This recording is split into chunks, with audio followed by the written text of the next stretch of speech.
Assalamualaikum warahmatullahi wabarakatuh. Innal hamdalillah nahmaduhu wa nasta'inuhu wa nastaghfiruh wa na'udzu billahi min shururi anfusina wa sayyiati a'malina may yahdihillahu fala mudhillalah wa may yudlil fala hadiyalah wa asyhadu an la ilaha illallah wahdahu la syarikalah wa asyhadu anna Muhammadan abduhu wa rasuluh. Ya ayyuhalladzina amanu taqullaha haqqa tuqatih wa la tamutunna illa wa antum muslimun. Ya ayyuhan nasu taqu rabbakumul ladzi khalaqakum min nafsin wahidah wa khalaqa minha zawjaha wa batha minhuma rijalan katsiran wa nisaa'a wattaqullaha alladzi tasaaluna bihi wal arham innallaha kana 'alaikum raqiba. Ya ayyuhalladzina amanu taqullaha wa qulu qawlan sadida yuslih lakum a'malakum wa yaghfir lakum dunubakum wa may yuti'illaha wa rasulahu faqad faza fawzan 'azima.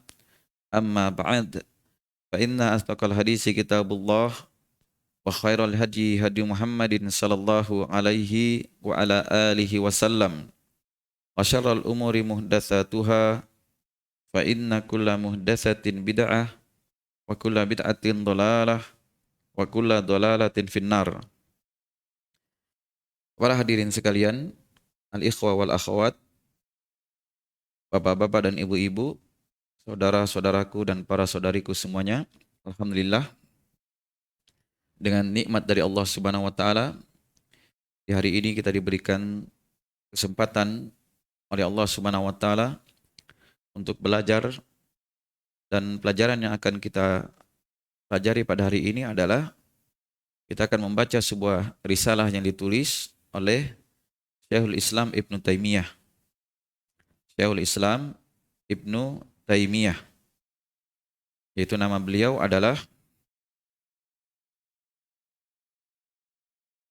ini yaitu Ahmad bin Taimiyah. Itu kunyah beliau Abul Abbas dan bergelar dengan Taqiyuddin. Syekhul Islam Taqiyuddin Abul Abbas Ahmad bin Taimiyah Al-Harrani. Jadi di antara risalah yang akan kita baca ini adalah Qaidatun fis Sabr, yaitu kaidah di dalam bersabar. Dan kitab kaidah di dalam bersabar ini beliau akan menyebutkan kepada kita 20 kaidah di dalam bersabar menghadapi ujian yang datang dari sisi manusia. Itu yang akan kita bahas. Jadi yang beliau sebutkan ini 20 kaidah di dalam bersabar, itu adalah 20 kaidah yang terkait dengan ujian yang datang dari sisi manusia. Karena ujian itu datang dari dua arah.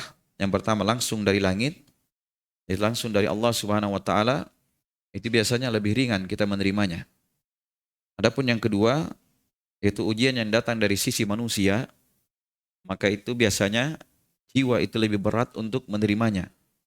Lebih berat untuk menerimanya. Sehingga dengan beratnya ini, butuh kita untuk memahami tuntunan syariat kita, sehingga dikumpulkan oleh Syekhul Islam Ibnu Taimiyah, itu Ahmad bin Taimiyah Al-Harrani ini, ada 20 kaidah di dalam bersabar ketika menghadapi ujian yang datang dari sisi manusia. Dari sisi mana? Dari sisi manusia. Kalau kita didolimi, maka itu jiwa kita tentu akan memberontak. Ya, kalau kita dihina, disakiti, dan juga diganggu harta kita dan kehormatan kita dari sisi manusia, itu biasanya jiwa lebih cepat memberontak untuk melawan. Apalagi kita misalnya punya kekuatan dan punya kemampuan, nah itu lebih cepat dia untuk memberontak. Maka dibutuhkan di sini apa? Dibutuhkan dia memahami ilmu ini, bagaimana dia bersabar terhadap gangguan tersebut sehingga dia akan mendapatkan kebaikan di dunianya dan di akhiratnya. Sehingga dia mampu bersabar terhadap hal tersebut. Dan perlu diketahui bahwa kehidupan manusia di muka bumi ini pasti berputar pada 3 keadaan. Ini mau tidak mau. Yang pertama, ada kalanya kita mendapat nikmat, maka kita butuh pada kesyukuran. Ya Allah berikan kepada kita nikmat-nikmat kebaikan, kenyamanan, rezeki yang luas, kebahagiaan. Itu kan nikmat dari Allah Subhanahu wa taala berupa kebaikan. Jadi dibutuhkan untuknya apa? Agar nikmat itu menjadi kebaikan bagi kita, itu dibutuhkan untuk kita mensyukurinya. Maka dengan bersyukur, itu akan menjadi baik bagi kita nikmat itu. Kemudian yang kedua, ada kalanya kita mendapatkan cobaan atau mendapatkan musibah atau berupa ujian-ujian. Maka yang seperti ini dibutuhkan apa? Dibutuhkan untuk bersabar.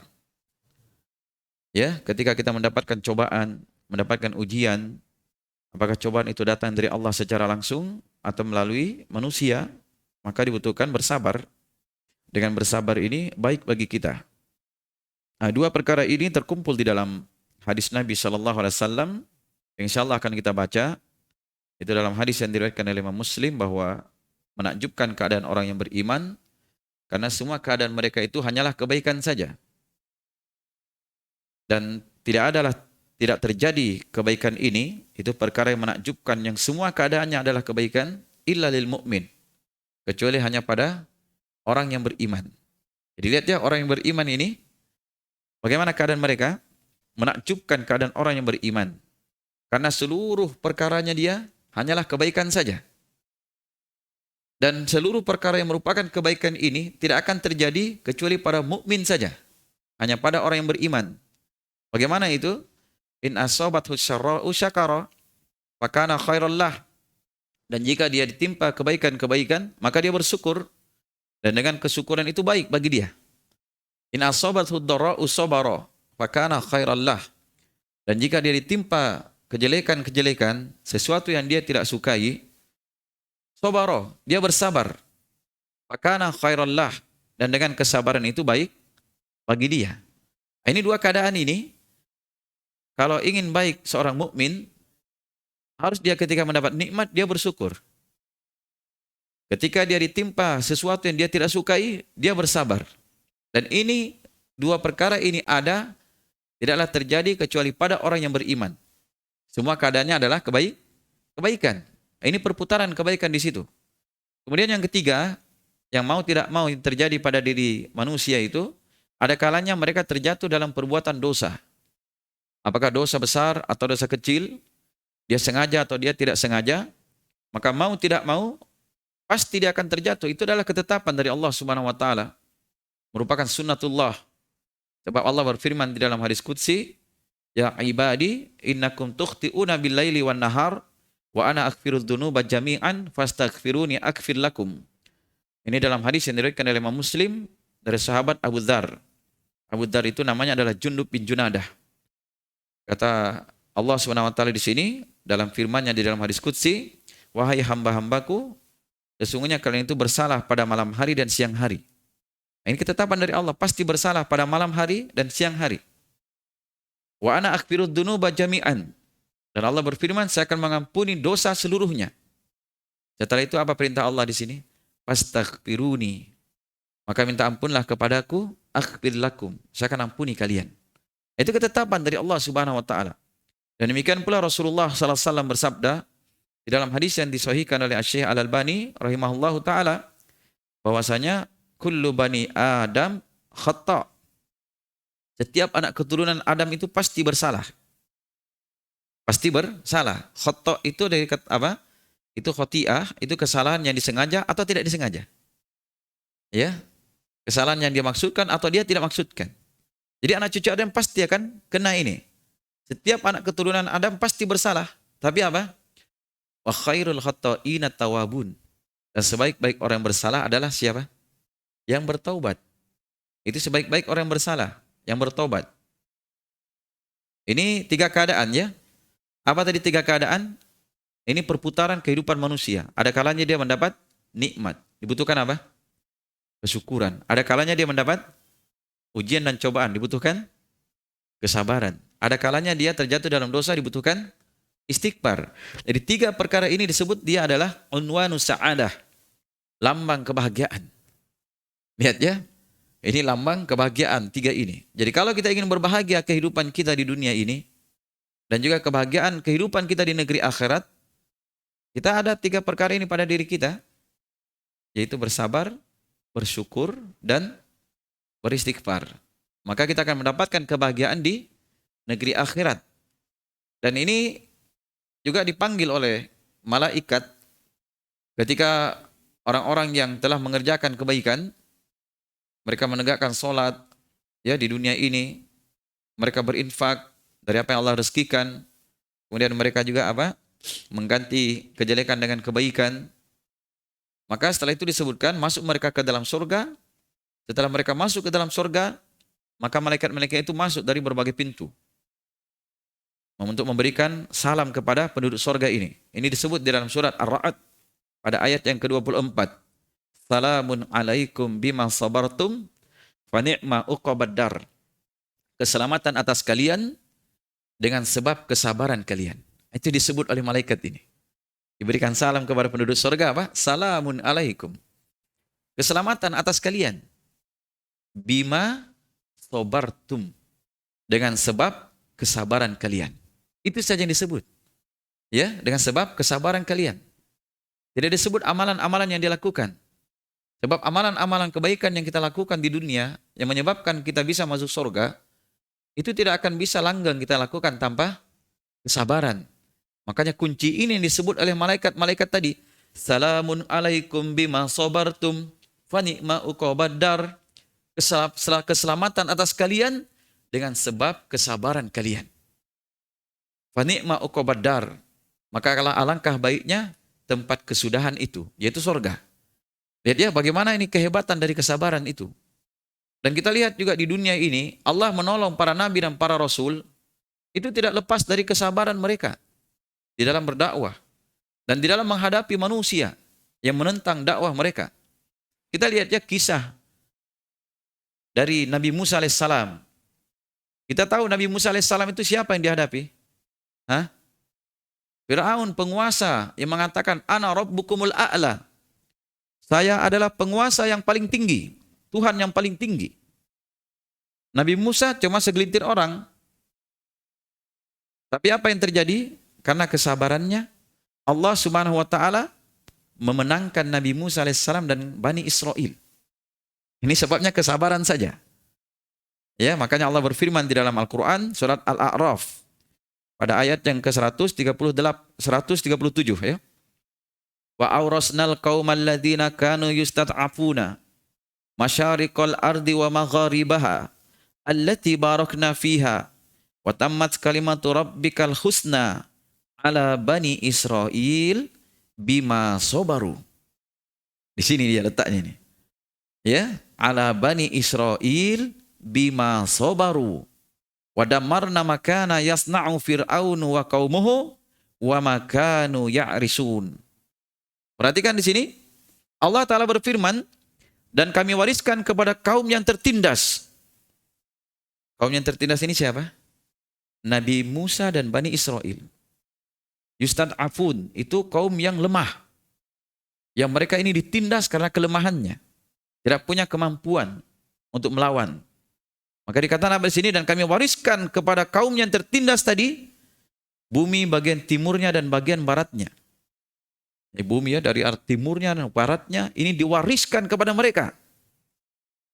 Apa sebabnya?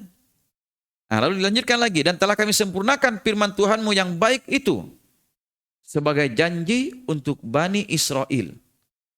Sebagai janji untuk Bani Israel. Apa sebabnya? Bima sobaru. Dengan sebab kesabaran mereka. Lihat, ini kunci ya menghadapi orang-orang yang zalim itu. Jadi kalau kita bersabar, lihat Fir'aun saja penguasa yang tinggi seperti ini bisa hancur. Dengan kesabaran. Adapun kita kalau misalnya ada masalah sedikit langsung kita balas. Ada masalah sedikit langsung kita lawan.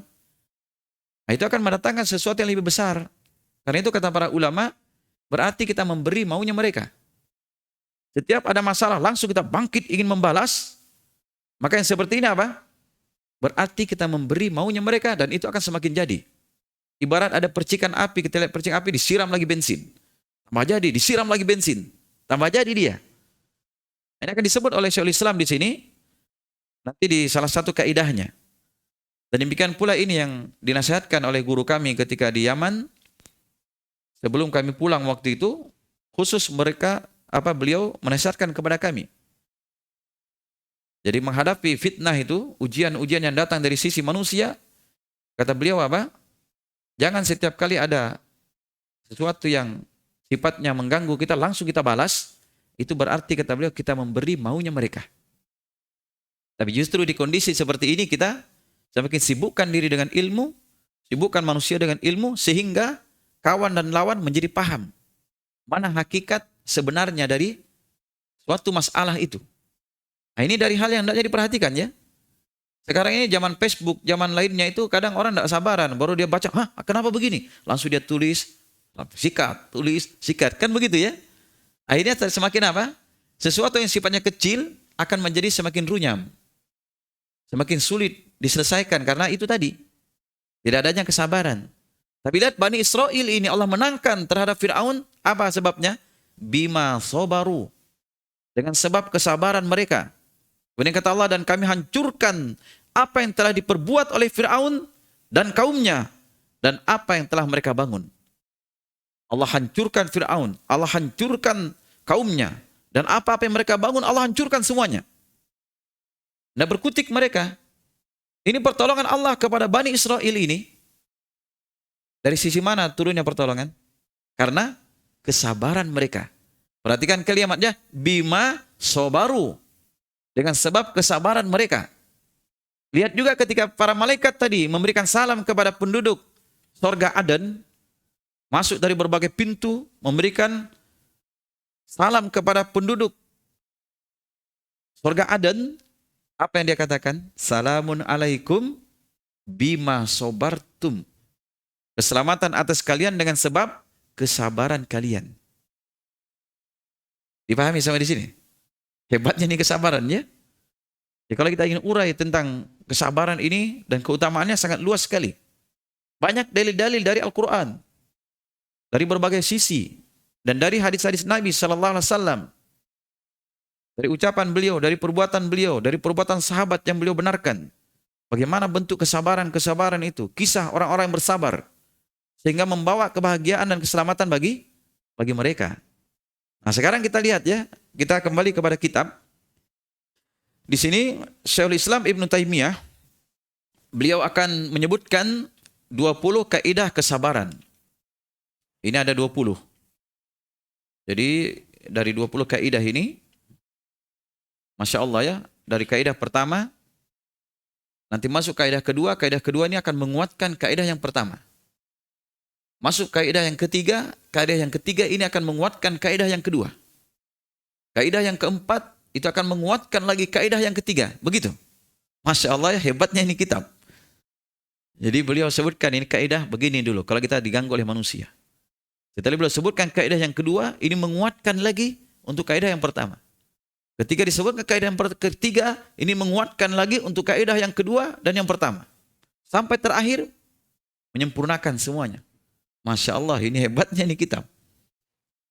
Dan itu Syekhul Islam Ibn Taimiyah ini dikenal ya dengan ulama yang mumpuni di dalam keilmuan. Makanya beliau ini diberikan gelar apa? Syekhul Islam, itu syekhnya Islam. Muftil Anam. Dia sebagai mufti, pemberi fatwa kepada seluruh makhluk. Jin dan manusianya. Taqiyuddin. Itu beliau ini penjaga agama. Yang melindungi agama. Kunyanya Abul Abbas. Abul Abbas. Ya beliau berkunyah dengan Abul Abbas. Artinya bapaknya Abbas. Itu kunyah.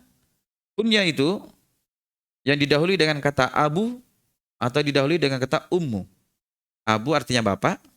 Ummu artinya apa? Ibu. Ya kalau kita masih bujang boleh berkunyah. Kalau kita masih bujang berkunyah, mungkin kita inginkan nanti punya anak, siapa namanya? Misalnya Abbas, berkunyah dengan Abul Abbas. Bisa dipanggil. Walaupun kita belum punya anak, walaupun masih anak kita kecil bisa diberi kunyah. Ya, sebagaimana kisah dari adiknya Anas bin Malik itu diberi gelar oleh Nabi diberikan kunyah dengan Abu Numair. Nabi panggil jangan ya Abu Numair ma fa'ala Nughair. Dia pelihara burung, mati burung itu. Maka Nabi datang menghibur, wahai Abu Numair, apa yang dilakukan oleh Nughair ini, burung kecil seperti burung pipit. Nah, itu dipanggil ya seperti itu. Kalau kita sudah punya anak, maka kita ambil nama anak kita yang tua untuk dijadikan kunyah. Demikian pula perempuan ya dipanggil Ummu Abdillah, berarti ibunya Abdullah. Aisyah tidak punya anak, tapi dia berkunyah dengan Ummu Abdillah. Abu Hurairah itu kunyah, tapi Hurairah itu bukan nama anaknya. Hurairah itu adalah kucing. Karena beliau suka dengan kucing, akhirnya beliau diberi kunyah dengan Abu Hurairah. Yang bukan nama itu ya, hati-hati. Jangan sampai kita beri nama anak kita Abu Hurairah. Abu Hurairah itu namanya Abdurrahman bin Sakhar. Namanya Abdurrahman. Itu kunyah. Jadi rata-rata itu para sahabat berkunyah, para ulama berkunyah, itu hukumnya sunnah. Kata Nabi SAW apa? Takannau, berkunyahlah kalian. Diperintah kita untuk berkunyah. Makanya orang bilang ketika orang itu yang sudah belajar, kenapa dilihat itu kontaknya begitu, oh, Abu semua ini, sama semua nama temannya, Abu. Dia tidak paham, itu kunyah ya. Itu kunyah. Begitu. Ini beliau diberi gelar dengan Abul Abbas. Ya walaupun Syekhul Islam sendiri ini yang saya ketahui beliau ini tidak punya anak. Tidak punya anak sebab beliau tidak menikah. Ya, tidak menikah itu bukan karena tidak mau menikah. Kalau beliau membahas masalah pernikahan itu tuntas dari awal sampai akhir, istilahnya begitu. Hanya saja beliau ini karena sibuk dengan ilmu sehingga tidak sempat untuk menikah. Ini banyak ya ulama-ulama yang tidak menikah. Termasuk seingat saya Ibnu Qayyim ya. Kemudian Imam An-Nawawi menulis kitab Riyadhus Shalihin atau 40 hadis tentang Islam itu. Nah, ini Imam An-Nawawi dikenal beliau itu adalah orang yang meninggal di umur 45 tahun, banyak kitab-kitabnya dan karangannya, tetapi beliau tidak menikah. Karena tidak sempat, karena sibuknya menuntut ilmu dan membahas ilmu. Ya bukannya seperti zaman sekarang, gampang buka saja HP, klik masalah ini, lengkap dalilnya. Zaman dulu satu persatu diambil dari guru. Perjalanan jauh. Begitu ya. Baik, ini kitab akan kita baca. Kitab Syekhul Islam Ibnu Taimiyah. Apa judulnya? Qaidatun fis sabr. Itu kaidah di dalam bersabar. Jadi kaidah ini adalah sesuatu yang bercabang, sesuatu yang lainnya di atas sesuatu itu. Jadi kaidah itu dia adalah pokok, dan dari pokok ini nanti permasalahan-permasalahan yang banyak itu bercabang dari pokok ini. Itu namanya kaidah. Paham ya? Baik, kita tidak terlalu meluas di situ, langsung saja kita baca apa yang telah beliau sebutkan di sini. Jadi Syekhul Islam Ibnu Taimiyah sebelum beliau menyebutkan kaidah-kaidah itu, beliau yang pertama menyampaikan kepada kita pendahuluan. Beliau menyampaikan apa? Pendahuluan. Nah, dari pendahuluan ini, kita akan paham di mana letak kita harus bersabar nanti. Dari apa? Dari pendahuluan ini. Makanya dari pendahuluan ini, kita melihat bahwa kaidah-kaidah yang beliau sebutkan nanti itu dari sisi mananya. Karena dari pendahuluan beliau ini itu akan dilihat dari sisi mana ya apanya? Dari sisi mana itu kita harus bersabar. Nah, beliau urai dulu secara global. Baik, kita baca ya. Kata beliau sini, ja'alallahu subhanahu wa ta'ala ibadahul mu'minina bikulli manzilatin khairan minhu. Fahunda iman fi ni'matin min rabbihim. Asabahum ma yuhibbuna au ma yakrahun. Wa ja'ala aqdiyatahu wa aqdarahu allati yaqdiha lahum wa yaqdiruha alaihim matajira yarbahuna biha alaihi wa turuqan yasiluna minha ilaih kama thabata fi sahih an imamihim wa matbu'ihim alladzina idza du'iya yaumal qiyamah kulla unasin bi imamihim du'u bihi salawatullahi wa salamuhu alaihi annahu qala ajaban li amril mu'min inna amrahu kullahu ajab ma yaqdillahu lahu min qada'in illa kana khairan lah in asabathu syarra'u syakara fakana khairan lah wa in asabathu dharra'u sabara fakana khairan lah. Ini hadis diriwayatkan oleh Imam Muslim. Sampai di sini dulu kita baca. Kata beliau, setelah beliau membaca Bismillahirrahmanirrahim dan memuji, memberikan selawat kepada Nabi Muhammad SAW, kata beliau, Allah Subhanahu wa ta'ala menjadikan kepada hamba-hambanya yang beriman. Perhatikan kalimatnya baik-baik ya. Allah telah menjadikan kepada hamba-hambanya yang beriman. Di setiap kedudukannya itu, pada setiap kedudukan orang yang beriman itu, ada kebaikan darinya. Ya, ada apa? Ada kebaikan darinya. Itu ada kebaikan dari Allah Subhanahu wa ta'ala. Jadi di segala kondisi, orang yang beriman itu Allah jadikan pada setiap kedudukan mereka, pada setiap kondisi mereka ini, Allah jadikan kebaikan dari Allah Subhanahu wa ta'ala. Sehingga apa dengannya? Mereka selamanya dalam nikmat dari Tuhan mereka. Artinya pada semua kedudukan ini mereka akan terus menerus berada di dalam nikmat dari Tuhannya. Asabahum ma yuhibbuna aw ma yakrahun. Apakah mereka itu ditimpa oleh sesuatu yang mereka cintai atau sesuatu yang mereka tidak sukai? Ini kedudukannya dua tadi ya. Jadi kondisi manusia itu dia ditimpakan kepada dia apa-apa yang dia sukai, tetap dia berada di atas nikmat Allah. Dan mereka ditimpakan kepada mereka apa-apa yang mereka tidak sukai, tetap mereka berada di atas nikmat Allah. Itu maksudnya. Itu maksud dari kalimat beliau di sini. Apa tadi?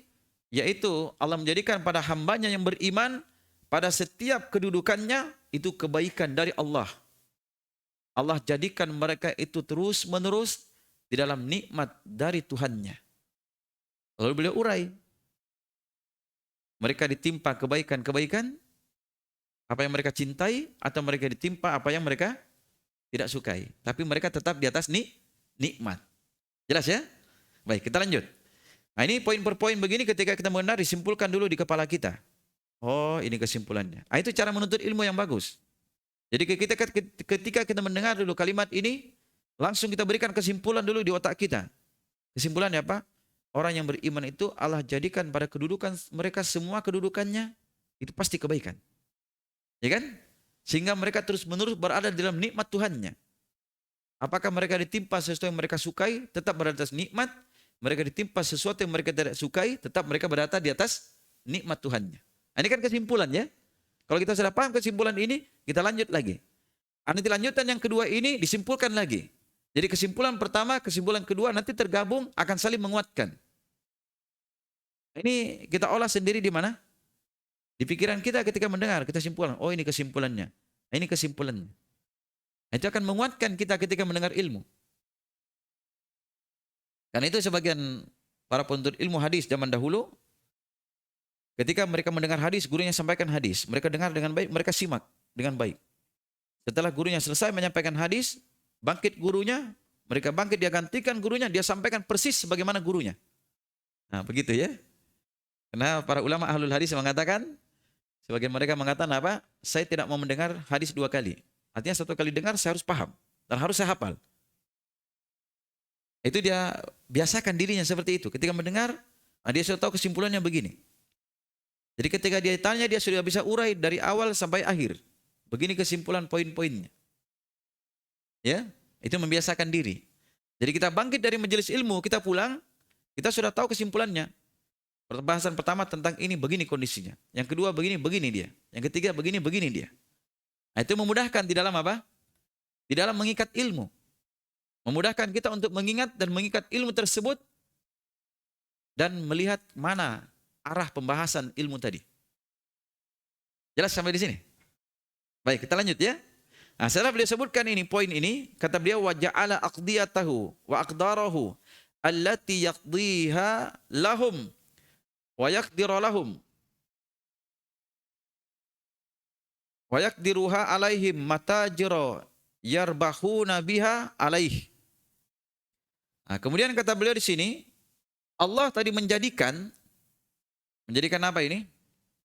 Menjadikan ketetapan-ketetapannya dan takdir-takdirnya yang Allah telah tetapkan bagi mereka. Dan telah Allah takdirkan terhadapnya. Apa tadi? Perhatikan ya. Tadi kan Allah tetapkan kedudukan manusia itu di semua kedudukan orang beriman kebaikan. Mereka ditimpakan kepada mereka yang mereka sukai, dia berada di atas nikmat dari Tuhannya, mereka ditimpakan kepada mereka yang mereka tidak sukai, mereka tetap berada di atas nikmat. Ini semua keadaan namanya kan? Berada di atas nikmat Tuhan mereka. Nah, kemudian kata beliau di sini, Allah menjadikan ketetapan-ketetapannya dan takdir-takdirnya yang Allah telah tetapkan kepada mereka. Dan telah Allah takdirkan terhadap mereka, itu apa? Itu sebagai matajiro yarbahuna biha alaih. Ini sebagai tempat mereka berdagang yang mereka akan meraih keuntungan dengannya atas hal tersebut. Jelas ya? Jadi keuntungan kepadanya dengan hal tersebut. Jadi Allah jadikan tadi kondisi mereka nih, telah Allah tetapkan begini-begini yang mereka Allah tetapkan terhadap mereka. Allah takdirkan kepada mereka begini, ada yang mereka sukai, ada yang mereka tidak sukai. Ini yang dijadikan oleh Allah untuk apa ini? Jadi ketetapan-ketetapan Allah seperti ini dan takdir-takdir Allah seperti ini, itu Allah tetapkan untuk mereka dan Allah takdirkan atas mereka, itu sebagai bentuk supaya perdagangan, tempat mereka berdagang sehingga mereka meraih keuntungan untuk diri mereka. Jelas? Ya? Tempat mereka berdagang supaya mereka meraih keuntungan dari Tuhan mereka. Coba lihat mereka ketika mereka ditimpa kebaikan, bagaimana dia meraih keuntungan di sini? Dia bersyukur. Sehingga dia dapat kebaikan dengan kesyukurannya, ditambah nikmat. Ketika dia terhadap perkara yang tidak dia sukai, Allah tetapkan ini, dia bersabar. Dengan kesabarannya apa? Dia dapat keuntungan dengan kesabarannya. Itu maksudnya. Ya. Allah jadikan ini tempat apa? Tempat perdagangan yang mereka meraih keberuntungan dengan ketetapan-ketetapan Allah tadi atasnya. Kemudian yang kedua, waturukon yasilu minha ilaih. Dan ini juga ditetapkan oleh Allah Subhanahu wa taala sebagai jalan-jalan yang sampai kepada Allah dengan jalan itu. Jadi dengan jalan ini supaya mereka sampai kepada Tuhan mereka. Hebatnya ini ya masalah. Kalau kita memahami. Jadi ketetapan Allah dan takdir Allah yang pasti terjadi pada makhluk, itu sebagai lahan perdagangan kita yang kita akan meraih keuntungan darinya. Dipahami sampai di sini kesimpulan ini. Ini yang kedua, kesimpulan yang kedua ini, dipahami dulu. Jadi Allah tetapkan dan Allah takdirkan, dan apa yang Allah tetapkan, Allah takdirkan kepada mereka ini sebagai apa? Tujuannya untuk agar kita ini bisa menjadikan lahan perdagangan kita untuk meraih keuntungan-keuntungan tadi. Dengan hal tersebut. Dan yang kedua, untuk sebagai jalan-jalan yang membuat dia sampai dengan hal tersebut kepada Tuhan. Ya? Supaya kita sampai kepada Tuhan kita. Dengan mendapat nikmat kita ingat Tuhan kita, sampai kita kepada Tuhan kita. Ketika mendapat musibah kita bersabar, kita yakin ini ketetapan Tuhan kita, kita akan sampai kepada Tuhan kita. Begitu ada hubungan antara kita dengan Tuhan kita. Kemudian kata beliau, kama sabata fis sahih an imamihim wa matbu'ihim. Dan juga kata beliau di sini, sebagaimana yang telah sah tetap di dalam as-sahih, di dalam hadis-hadis yang sahih. Jelas ya, sebagai sesuatu yang telah sah di kitab yang sahih tentang pemimpin mereka dan pengikut mereka. Maksudnya apa ini? Tentang imam mereka, yaitu Nabi kita Muhammad. Dan tentang pengikut-pengikut mereka. Apa matbu'ihim yang mereka ikuti. Siapa dia? Ini ya, bahwasanya setiap manusia itu akan dipanggil pada hari kiamat dengan imam-imam mereka. Jadi pada hari kiamat nanti manusia akan dipanggil bersama imam-imamnya. Ya kita imam kita siapa? Nabi kita Muhammad SAW. Kita akan dipanggil dengan imam-imam kita nanti pada hari kiamat. Demikian pula umat terdahulu itu dipanggil juga dengan imam-imam mereka, dengan nabi-nabi mereka, dipanggil. Ini nabinya, ini umatnya. Jelas ya? Dipanggil seperti itu. Ini disebutkan di dalam Al-Quran ya. Ini apa namanya? Isyarat dari beliau bahwa ini dari ayat Al-Quran. Ada ayat Al-Quran yang menyebutkan perkara ini. Bahwa setiap umat nanti pada hari kiamat akan dipanggil dengan imam-imam mereka. Pada hari kiamat. Ini dari hal yang hendaknya kita pahami ya. Disebutkan ini di dalam apa? Di dalam surat Al-Isra. Ayat ke-71. Bahwasanya Allah SWT berfirman, Yauma nada'u kulla unasin bi imamihim. Dan pada suatu hari yang kami akan, pada hari kiamat maksudnya, kami akan memanggil setiap manusia itu dengan imam mereka. Dengan imam mereka. Jelas ya? Kemudian apa? Utiya kitabahu biyaminih wa ulaika yaqra'una kitabahum wa la yuzlamuna fatila. Kemudian dan mereka ini, setiap mereka itu akan didatangkan kepada mereka kitab-kitabnya. Jadi akan didatangkan setelah dipanggil mereka dengan imamnya. Ya, setiap umat dipanggil dengan pemimpin mereka nanti. Dan barang siapa yang diberikan catatan amalnya di tangan kanannya, mereka akan membaca catatannya dengan baik. Dia baca catatan amalnya dengan baik. Dan mereka tidak akan dirugikan sedikit pun. Nah begitu ya, ini isyarat dari ayat ini mungkin. Yang disebut oleh beliau sini. Apa itu? Kata beliau, apa yang telah datang di dalam hadis yang sahih dari pemimpin mereka dan pengikutan mereka. Yang mana ketika manusia itu dipanggil pada hari kiamat dengan imam mereka, itu dipanggil dengannya. Salawatullah wassalamuhu alaih. Itu selawat Allah dan salam Allah untuknya. Itu untuk siapa? Untuk Nabi kita Muhammad sallallahu alaihi wasallam. Jadi kalau menyebut Nabi kita Muhammad harus berselawat ya. Makanya dikatakan Muhammad sallallahu alaihi wasallam. Selawat Allah atasnya dan salam Allah. Ini dua ya. Ini namanya berselawat kita. Setiap menyebut nama Nabi berselawat. Kita mendengar nama Nabi berselawat. Doa untuk beliau dan kembali kepada diri kita nanti hasilnya. Satu kali kita berselawat akan dibalas oleh Allah 10 kali selawat untuk kita.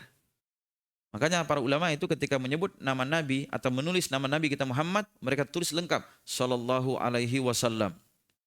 Kita kalau menulis begitu apa kita tulis itu? Muhammad SAW. SAW ya. Muhammad SAW. Ada juga kalau menulis bahasa Arab itu dia singkat begini. Muhammad Sol'am. Sod, lam, ain, mim. Maksudnya itu sallallahu alaihi wasallam. Para ulama itu membenci yang seperti itu. Para ulama ahlul hadis yang cinta kepada hadis Nabi mereka tidak suka. Tapi maunya mereka itu ketika menulis lengkap Rasulullah sallallahu alaihi wasallam. Dengan mereka menulis ini sudah berselawat mereka. Dan ini juga mengharuskan ketika orang membaca dia akan berselawat kepada Nabi. Itu dipikirkan oleh para ulama itu menunjukkan cintanya kepada Nabi. Betul-betul mengamalkan sunnah Nabi. Dalam masalah berselawat pun. Ya. Ketika menyebut Nabi kita Muhammad sallallahu alaihi wasallam. Rasulullah sallallahu alaihi wasallam. Tidak ada orang itu berceramah dia Muhammad Sol'am, Muhammad Sau. Itu namanya sekke. Tahu sekke? Kikir kata orang. Tapi kalau maunya dia mau lengkap. Kalau memberi, aina singkat-singkat saja. Dibiasakan itu ya menulis itu lengkap. Jangan hanya sepotong-sepotong saja. Baik, kemudian di sini kata beliau, qala itu beliau sallallahu alaihi wasallam bersabda, ajaban li amril mu'min. Menakjubkan keadaan orang yang beriman. Ajaban itu artinya menakjubkan, mengherankan. Li amril mu'min terhadap perkara orang yang beriman. Inna amrohu kullahu ajab. Sesungguhnya seluruh perkaranya itu ajab, menakjubkan. Di dalam riwayat lain tadi dengan lafaz apa? Walaisa li ahadin illa lil mu'min. Dan tidaklah terjadi ini pada seorang pun kecuali hanya pada orang yang beriman. Yang tidak terjadi apa tadi? Perkara yang menakjubkan pada seluruh perkaranya hanyalah kebaikan. Tidak peduli dia mau ditimpa kebaikan, mau ditimpa keburukan. Semuanya baik bagi dia. Tetap dia berada di atas nikmat Tuhannya. Mengerti tidak? Begitu keadaan orang yang beriman. Ya semoga Allah jadikan kita seperti ini. Ini gunanya kita berilmu agar kita bisa menjadi seperti ini. Berusaha melatih diri. Ketika mendapat nikmat, kita bersyukur. Ketika kita mendapat yang kita tidak sukai, kita bersabar. Agar seluruh keadaan kita ini, Allah timpakan apapun, Allah takdirkan apapun, Allah tetapkan kondisi kita bagaimanapun, tetap kita menjadi orang yang beriman yang menakjubkan. Karena keadaan ini seluruhnya hanyalah kebaikan bagi dia. Walaisa li ahadin illa lil mu'min. Dan tidak ada pada seorang pun kecuali hanya pada orang yang beriman saja. Masya Allah ya. Ini menakjubkan juga hadis ini buat kita ini. Bagaimana itu? Ma yakdillahu lahu min qada'in illa kana khairallah. Dan tidaklah Allah tetapkan untuk dia dari satu ketetapan kecuali itu baik bagi dia. Baik bagi dia. Jadi tidaklah Allah tetapkan kepada dia satu pun ketetapan. Apapun ketetapan yang Allah tetapkan, itu pasti baik buat dia. Nah, begitu. Kebaikan buat dia. Tidak ada yang tidak baik. Bagaimana ini? Nabi urai lagi. Kata beliau, in asabathu syarra'u syakara. Apabila dia ditimpa syarra'. Asoba itu artinya ditimpakan kepada dia. Dari kalimat ini juga disebut musibah. Artinya orang yang ditimpakan kepada dia syarra' berupa kebaikan, kelapangan, kemudahan, kesenangan. Itu syarra'. Paham ya? Itu namanya apa? Syarra'. Itu semuanya musibah bagi kita. Ini kata dari ini kan as-sawatu ya. Ditimpahkan kepada dia.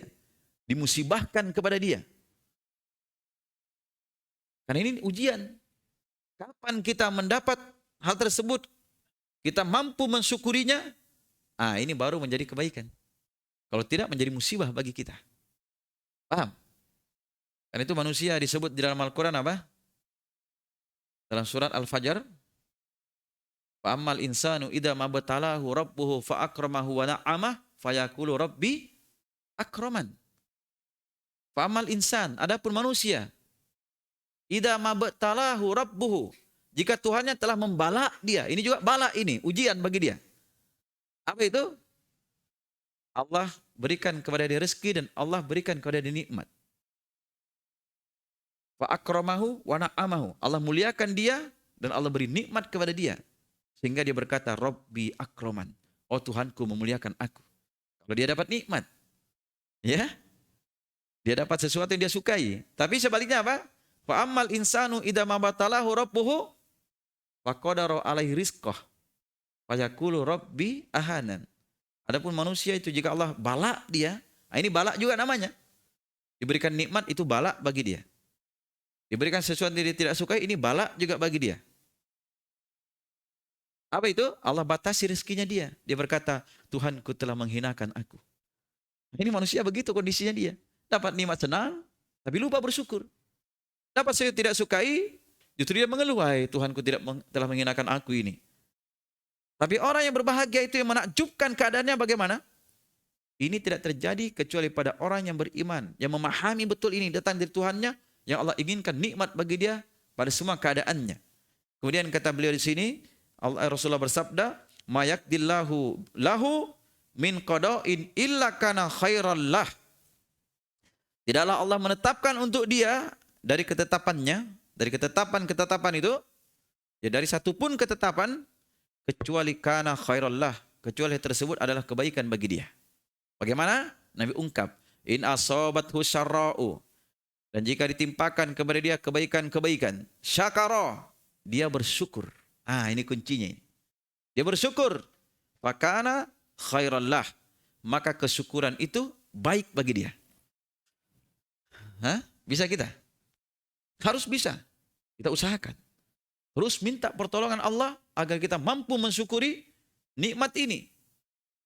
Ketika mendapat nikmat, minta kepada Allah agar kita menjadi hamba yang bisa bersyukur. Sebaliknya, wa in asabathu dharra sabara.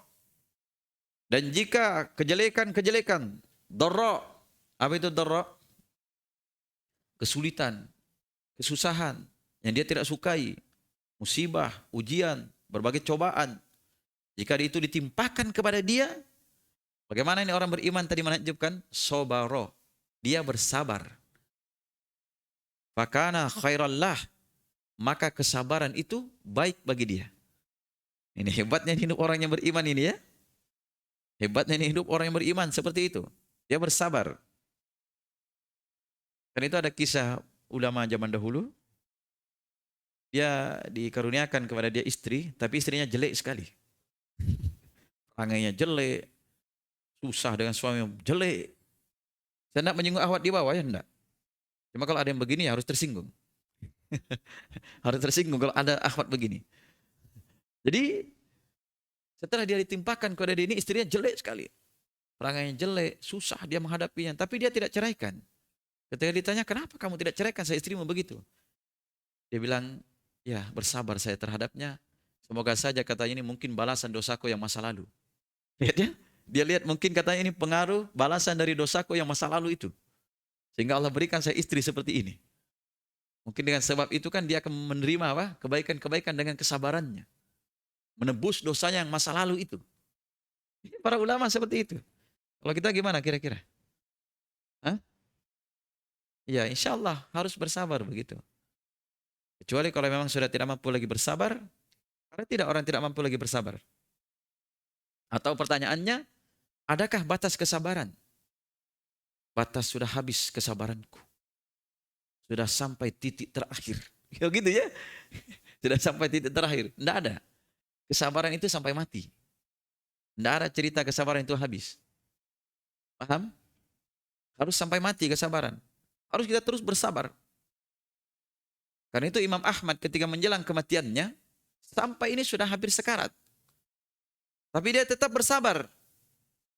Ketika di kondisi seperti ini Imam Ahmad, dia berteriak, pergi, pergi, dia usir.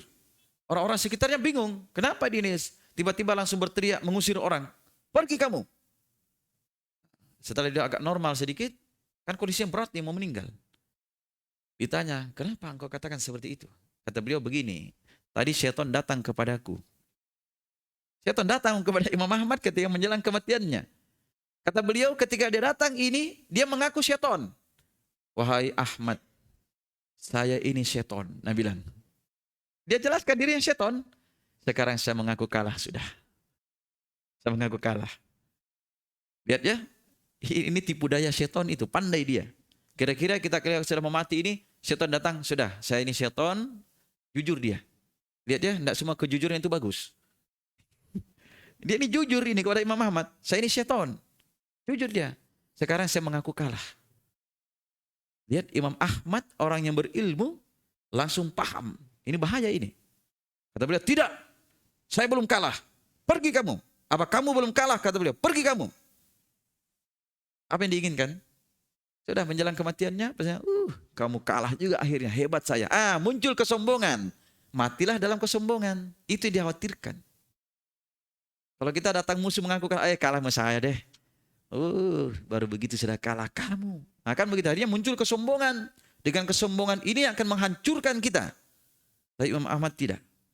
Tetap beliau bersabar. Memusuhi syaitan ini sampai mati. Tidak ada kata berhenti bermusuhan dengan dia.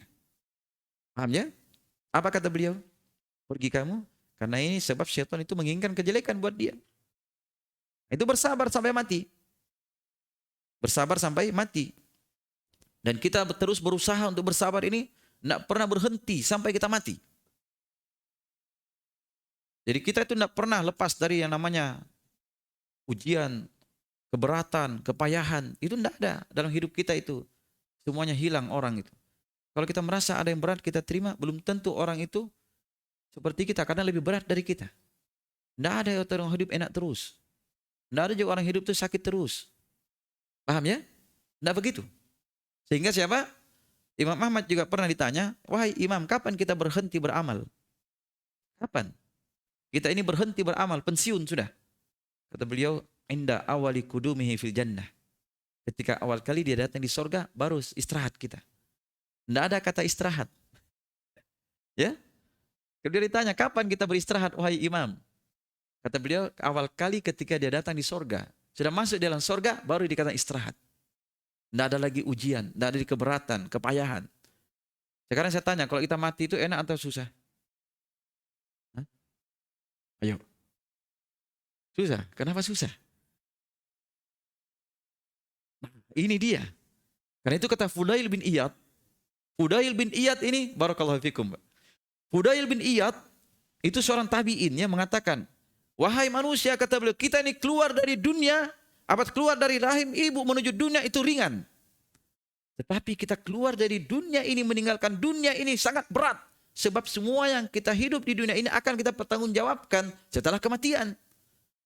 Hanya menerima saja, tidak bisa lagi berbuat. Kecuali yang kita usahakan di dunia ini, itu yang bisa masuk ke dalam kubur kita. Kalau pahala jariah. Tapi kalau dosa jariah, kejelekan jariah juga mengalir terus. Ini yang berat ini. Setelah itu kita dalam kubur, kalau kita mendapat pertanyaan, kita disiksa dalam kubur lebih berat lagi. Karena itu kalau banyak masalah, jangan bunuh diri. Hanya gara-gara dilamar seorang akhwat, dia tidak terima bunuh diri. Ini laki-laki cengeng ini. Memang Makassar ini selebar daun kelor. Itu istilah orang dulu ya. Dunia tak selebar daun kelor. Tadi daun kelor kecil. Kalau direbus enak juga. Ya, enak juga ya. Masya Allah, itu bagus itu. Sampai dibikin teh kelor. Banyak manfaatnya itu. Teh daun kelor. Tidak begitu. Karena orang kadang dia bunuh diri menganggap dalam mengakhiri hidupnya itu enak, dia lepas masalah. Tidak. Masalahnya lebih besar. Orang yang mati bunuh diri, kata Nabi, dia akan disiksa di neraka sebagaimana dia bunuh diri. Begitu. Kalau dia matinya bunuh diri minum racun terus nanti di neraka. Tapi ini minum racun di dunia dengan di neraka, beda itu kelipatannya, siksaannya. Yang terjun dari ketinggian, begitu terus nanti dia.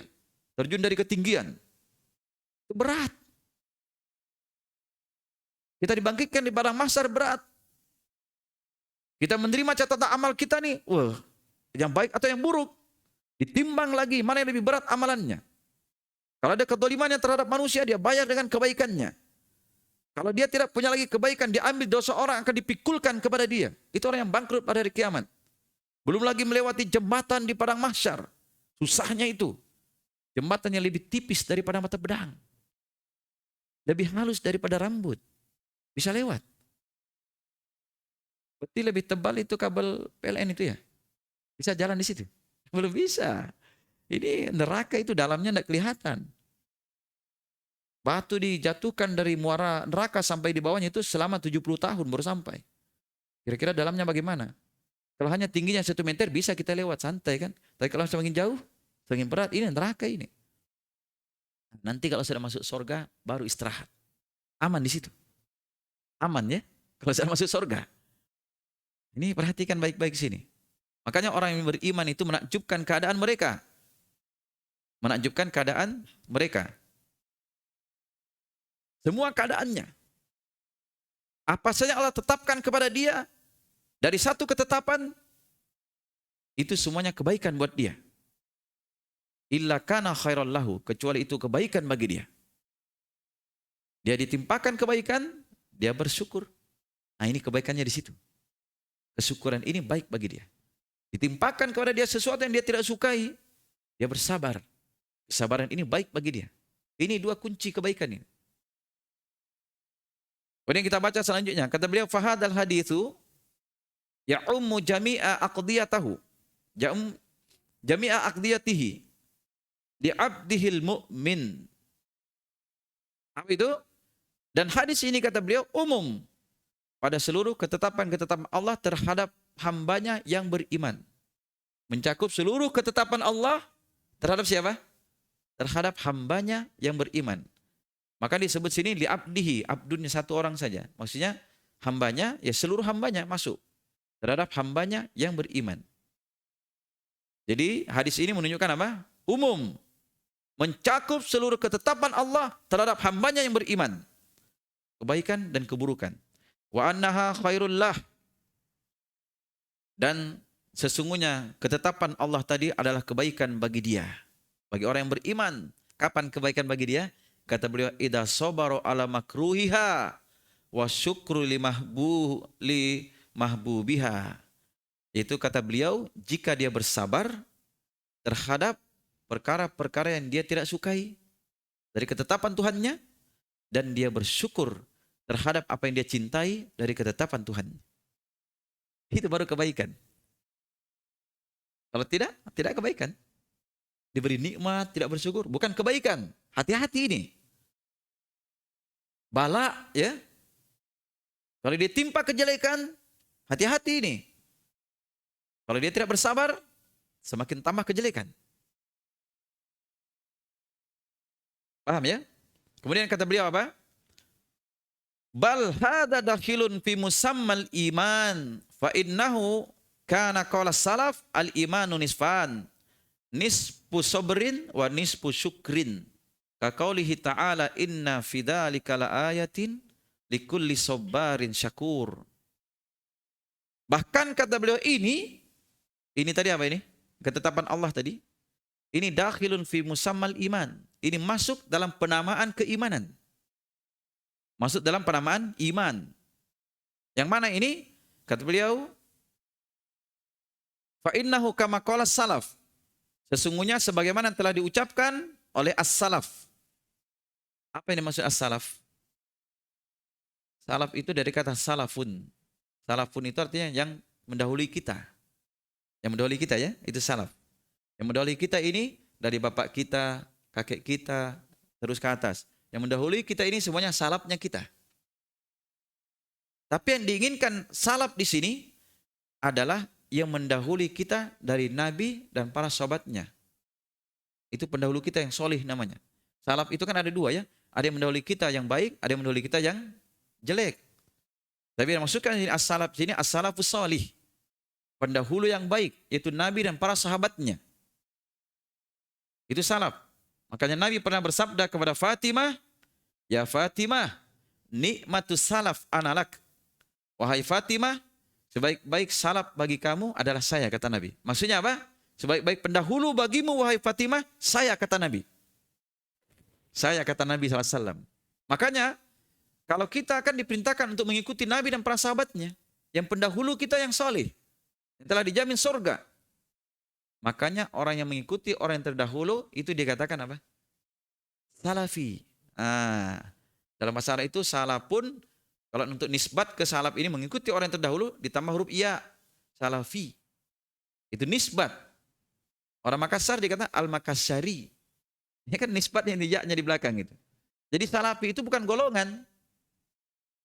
Salafi itu tidak ada pemimpinnya. Tapi itu penamaan menunjukkan bahwa ketika kita mempelajari kondisi ini, yang kita maksudkan kita mengikuti orang terdahulu kita, Nabi dan para sahabatnya. Bagaimana mereka memahami Al-Quran, meyakininya, mengamalkannya, diterapkan dalam kehidupan mereka. Itu salaf kita yang kita harus ikuti. Itu salafi. Salafi itu bukan singkatan salah pilih. Ada orang-orang begitu yang, salafi itu salah pilih. Itu menunjukkan dia tidak paham. Andaikan dia paham ini dan paham juga bahasa Arabnya dia, santai jadi menerima begitu. Itulah namanya orang bilang, kalau sudah hati itu tidak suka, apapun yang terjadi tetap tidak disuka. Ya kan begitu ya? Tapi kalau sudah dia cinta, biar apapun yang terjadi tetap dia cinta. Kata istilah orang zaman dulu, gula Jawa rasa coklat. Tahu gula Jawa?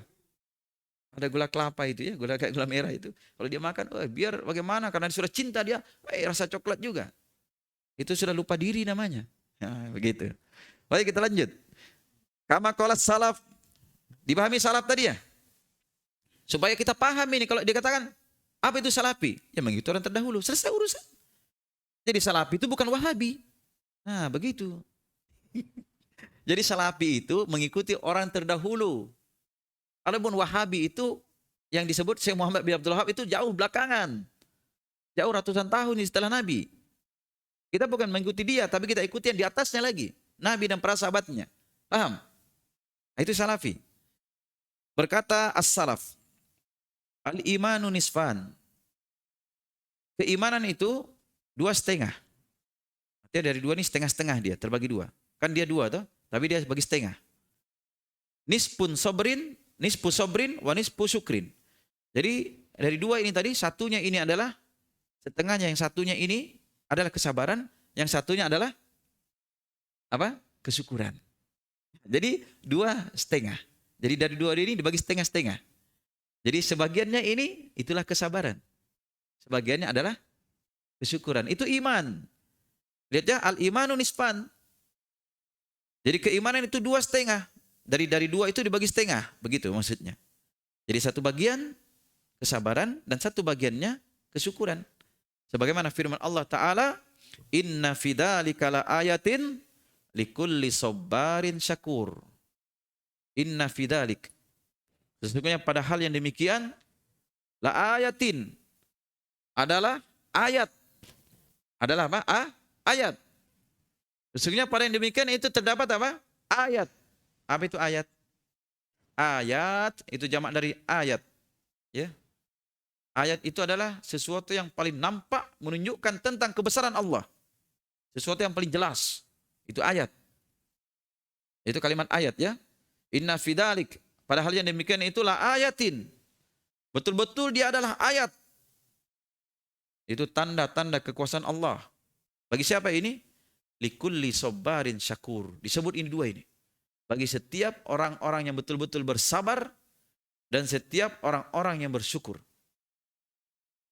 Jadi ayat itu tanda bagi mereka melihat tentang keagungan Allah itu bagi siapa? Bagi orang yang bersabar, bagi orang yang bersyukur. Jelas ya? Begitu. Kalau ada masalah terjadi, oh ini tanda kekuasaan Allah, mereka pahami ketetapan Allah. Dia bersabar. Kalau dia tidak sukai. Allah berikan nikmat, dia pahami kekuasaan Allah di sini untuk menguji saya. Dia bersyukur. Seperti Nabi Sulaiman. Nabi Sulaiman. Ketika Nabi Sulaiman mendapat nikmat yang besar.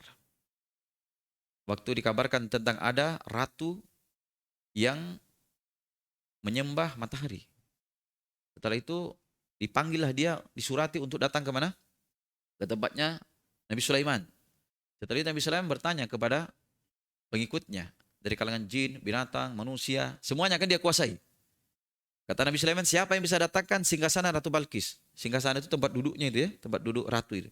Sekarang. Bangkit Ifrit. Saya, Tuhan, wahai Tuanku. Saya akan datangkan dia sebelum Tuanku bangkit dari tempat duduk. Nah, maka kemudian berkatalah orang yang solih, orang yang punya ilmu. Dia katakan, saya akan datangku sebelum Tuanku berkedip. Berkedip ya. Sekejap saja. Langsung ada. Wah, langsung ada. Ini menunjukkan keutamaan orang berilmu. Kalah itu Ifrit. Kalah itu jin Ifrit. Dengan orang yang berilmu. Nah setelah itu baru dikata Nabi Sulaiman, robah sedikit kondisinya supaya dia tidak kenali bahwa ini singgasananya dia. Sehingga itu Ratu Balkis tertipu kan, melihat lantainya Nabi Sulaiman itu. Yang kelihatan air di situ padahal kaca di atasnya. Begitu. Akhirnya apa yang terjadi? Setelah itu kata beliau, hadihi nikmatun min rabbi. Ini adalah nikmat dari Tuhanku. Liyabluwani, untuk menguji aku. Perhatikan kalimat ini, untuk memberikan bala kepadaku. Hati-hati mendapat nikmat itu. Yang sampai santai saja, usaha berhasil. Saya ini dimuliakan Allah dengan nikmat ini. Kan begitu. Sebagaimana ayat tadi ya. Disebut seperti itu. Tapi beliau beda. Kata beliau, hadihi nikmatun min rabbi. Ini adalah nikmat dari Tuhanku. Liyabluwani, untuk menguji aku. Ashkur am akpur. Apakah saya bersyukur atau saya kupur terhadap nikmat Allah. Seperti itu.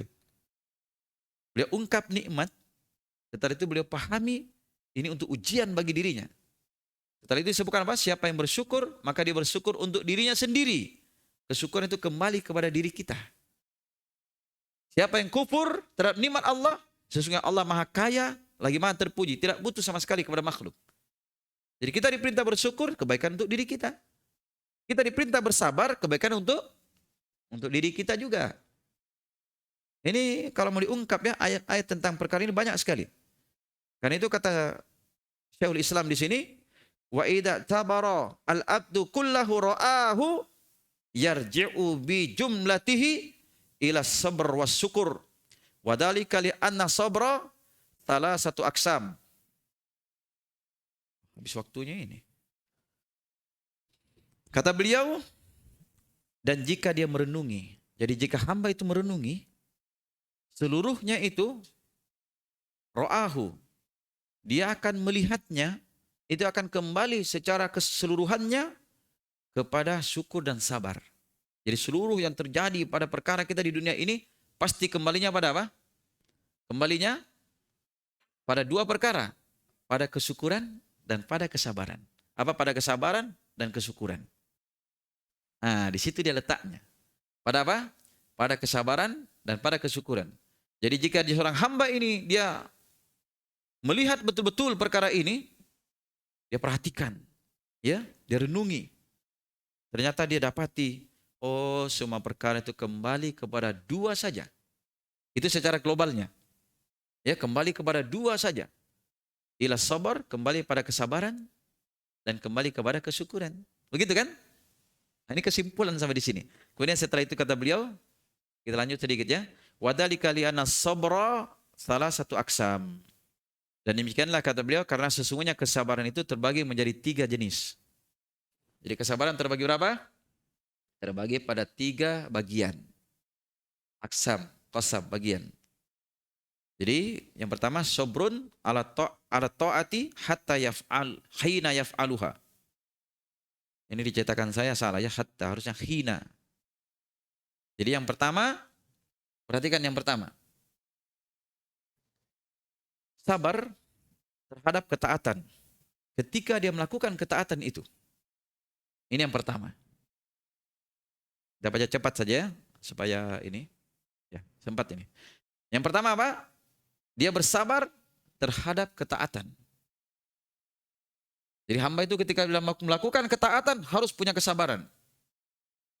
Harus punya kesabaran. Ketika dia melakukannya. Jadi ketika dia melakukan ketaatan ini, harus dia bersabar. Ketaatan apa yang biasa kita lakukan? Hah? Sholat. Sholat 5 waktu saja. Banyak orang tidak bersabar. Coba berdiri di Pantai Losari itu, berjam-jam berdiri itu, tahan dia. Sholat 5 menit, tidak tahan. Imam baru baca sabbihisma rabbikal a'la alladzi khalaqa fasawwa. Hei, lamanya imam lama sekali. Karena dia tidak meresapi ini. Maksud dari sholatnya dia. Dia tidak rasa itu nikmat. Menghubungkan dirinya dengan Allah Subhanahu wa taala. Karena di sini bersabar terhadap ketaatan ketika dia melakukan ketaatan itu. Butuh kesabaran. Kenapa? Kata beliau di sini, fa innal abda la yakadu yaf'alul ma'mur bihi illa ba'da sabrin wa masabarah wa mujahadah li aduwihi dhahir wal batin. Karena sesungguhnya hamba itu hampir saja dia tidak akan melakukan apa yang diperintahkan kepada dia. Lihat ya, hamba itu hampir saja dia tidak melakukan apa yang diperintahkan kepada dia kecuali setelah dia bersabar dan menguatkan kesabarannya. Setelah dia bersabar, kemudian dia kuatkan lagi kesabarannya. Nah, baru dia mampu melakukan ketaatan tadi. Paham tidak? Ini loh kunci ini dipegang. Hampir saja hamba itu tidak mampu melakukan yang diperintahkan dengannya, kecuali apa? Setelah dia bersabar dan dia menguatkan kesabarannya. Nah ini ya, setelah dia apa? Dia bersabar dan dia menguatkan kesabarannya. Bukan hanya sekedar sabar, tapi setelah itu musabarah. Dia kuatkan lagi kesabarannya, betul-betul dia bersabar. Wa mujahadah li aduwihi dhahir wal batin. Dia betul-betul bersungguh-sungguh mujahadah, berjihad terhadap musuhnya yang nampak dan tersembunyi. Musuh yang nampak yang mengganggu dia dari temannya, apanya semua, yang batin muncul dari dalam dirinya. Ini harus betul-betul mujahadah dia lawan. Ketika datang waktu sholat, ada keinginannya lawan ini musuh ini. Bagaimana dia bisa laksanakan sholat? Datang musuhnya yang dunia ini, temannya, tukang main game bersama.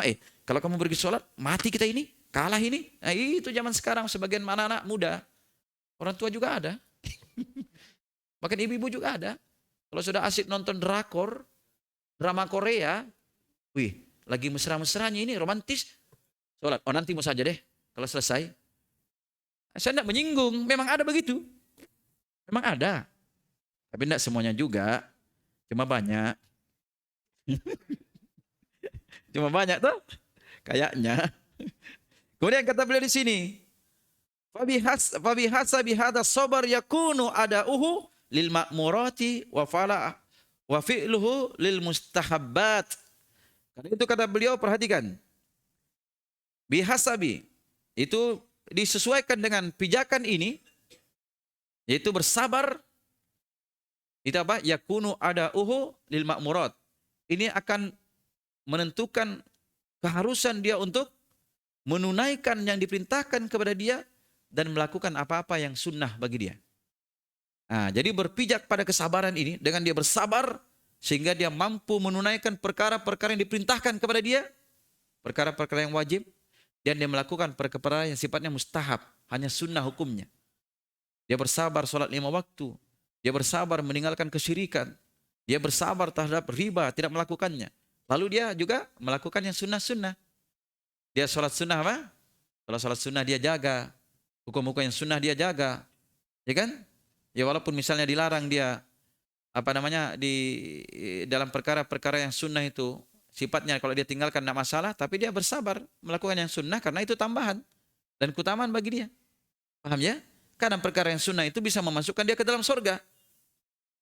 Contoh ya, seperti Nabi SAW pernah bertanya kepada sahabat, wahai Bilal, apa yang menyebabkan apa yang kamu lakukan? Saya dengar itu, suara sendalmu itu ada di surga. Ini ya. Apa kata beliau? Ya Rasulullah, tidak banyak yang saya lakukan, kecuali setelah setiap kali saya berwudu, maka saya sholat semampu saya. Sekarang sholat setelah berwudu ini, sholatnya hukumnya apa? Sholat sunnat. Tapi dengan sebab itu, ada suara sandalnya di surga. Perkara sunnah bisa memasukkan ke surga. Paham? Jangan diremehkan itu perkara sunnah. Ini yang pertama ya. Baik, sedikit lagi nih. Kemudian yang pertama tadi apa? Bersabar terhadap yang diperintahkan ketika dia melakukannya. Kenapa? Kesimpulannya, karena manusia itu jiwanya dia hampir saja tidak bisa melakukan yang diperintahkan kecuali setelah dia bersabar dan menguatkan kesabarannya. Kapan dia berpijak dengan kesabaran ini, maka di situ dia akan mampu menunaikan kewajiban-kewajiban, bahkan dia bisa melakukan perkara-perkara yang sifatnya sunnah saja dengan kesabaran dalam ketaatan. Kemudian yang kedua, an-nausani. Jenis yang kedua kata beliau, sabrun anil manhiyi hatta la yaf'aluhu. Dia bersabar dari perkara yang dilarang sampai dia tidak melakukannya. Nah, dalam perkara yang dilarang ini dia betul-betul sabarkan dirinya sehingga dia tidak melakukan perkara yang dilarang tadi. Itu kuncinya itu. Pokoknya sabarkan betul dirinya sehingga dia tidak lakukan perkara yang dilarang. Bagaimana ini? Kata beliau, fa inna nafsa wa dawa'iyaha watazyina syaitani wa qurana isu'i ta'ammarahu bil maksiyati wa